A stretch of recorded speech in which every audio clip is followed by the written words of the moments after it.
गांजा अंमली पदार्थाची विक्रीकरिता वाहतूक करणारा स्थानिक गुन्हे शाखेच्या जाळ्यात दिनांक 2/7/2025 रोजी स्थानिक गुन्हे शाखा वर्धा येथील पथक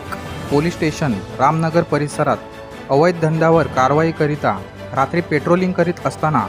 त्यांना मिळालेल्या गोपनीय माहितीवरून आदिवासी कॉलनी वर्धाकडे जाणाऱ्या रोडवर सापळा रचून NDPS ॲक्ट अंतर्गत कारवाई केली असता आरोपी नामे मंगेश उर्फ जॉन शंकरराव कोकाटे वय 37 वर्ष हा मोक्कावर रंगेहात गांजा अंमली पदार्थाची वाहतूक करताना सापडला असून त्याच्या पाठीवर असलेल्या एका स्कूल बॅगमध्ये गांजा अंमली पदार्थ मिळाला।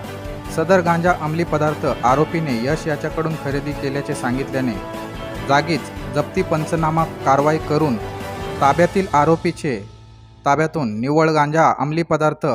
किंमत 1,89,800 रुपये चा मुद्देमाल जप्त करून दोन्ही आरोपींविरुद्ध कारवाई करण्यात आली आहे।